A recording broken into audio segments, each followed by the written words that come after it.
that such steps preclude any negotiation approaches.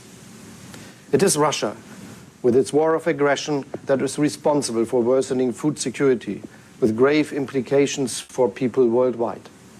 As a reaction to this crisis, at this year's summit in Elmau, the G7 provided an additional $4.5 billion support for global food security. We welcome the recent United Nations agreement on grain exports via maritime safe corridors. As European Union, we have facilitated grain exports via land and rivers, thus exporting over 8 million tons of Ukrainian grain between April and early August through our solidarity lanes. We also see that storage capacities in Ukraine are still under pressure. To address this, Canada, Germany and Japan are financing with over $60 million a new program of the Food and Agricultural Organization. This program will, in coordination with the Ukrainian government, support small and medium-sized farms with temporary and fixed storage solutions for grain and oil seeds. In addition, the international community also has to engage actively in the long-term reconstruction of Ukraine. Bearing in mind the size of the challenge, we need to accelerate the work that we started in Lugano. In support of this process, in my capacity as president of the G7 and together with the European Commission, I will host an international high-level expert conference for reconstruction in Berlin in October. We want to bring in international expertise as early as possible and take forward the proposals that are already on the table. Ladies and gentlemen, I'm certain Ukraine will overcome the dark shadow of war because it is strong, brave and united in its fight for independence and sovereignty, and because it has friends in Europe and all over the world. I wish my Ukrainian colleagues and friends a safe celebration of their National Independence Day tomorrow. Thank you. Thank you, Mr. Chancellor. And the next speaker is the Prime Minister of the United Kingdom, His Excellency, Mr. Boris Johnson. Thank you very much, and greetings to everybody. I want to congratulate President Volodymyr Zelenskyy particularly for bringing us together and for focusing our attention on Russia's illegal annexation of Crimea, because that land grab in 2014 was the direct precursor of today's war. And we should have the humility to acknowledge that not everybody realized the sheer enormity of what was happening at the time. All of our countries, however, reacted with strength and unity after Putin escalated his onslaught against Ukraine on the 24th of February this year.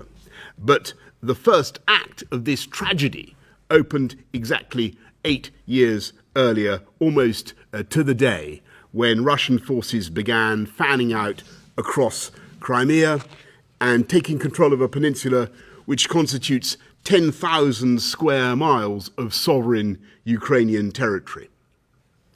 At a stroke, Putin forcibly annexed the territory of a European country and forcibly redrew a European frontier for the first time since 1945. He ignored the fact that Russia itself had repeatedly recognized Crimea as being part of Ukraine.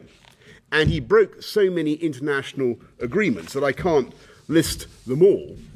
But they include Article 2 of the United Nations Charter, the Helsinki Final Act, and the Russia-Ukraine Treaty of Friendship. And ever since the annexation, the people of Crimea have endured a brutal and systematic campaign of human rights abuses by the Russian authorities, including the persecution of the Tatars, arbitrary arrests with a tenfold increase in detentions last year, and the restriction of land ownership to Russian citizens.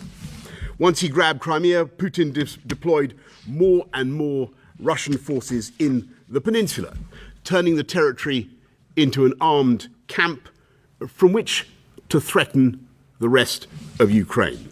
And so Crimea duly became the launch pad for the invasion on the 24th of February, or one of the launch pads.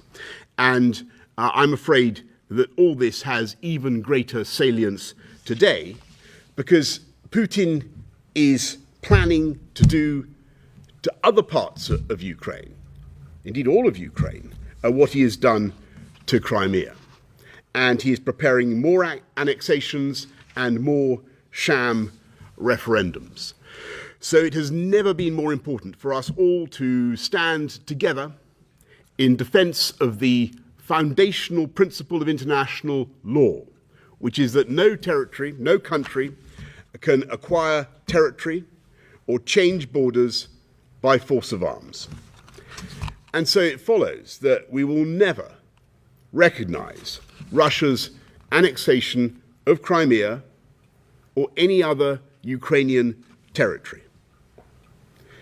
In the face of Putin's assault, we must continue to give our Ukrainian friends all the military, humanitarian, economic, and diplomatic support that they need, until Russia ends this hideous war and withdraws its forces from the entirety of Ukraine. Thank you all very much. Thank you, Prime Minister. Our next speaker is His Excellency, Mr. Emmanuel Macron, President of France.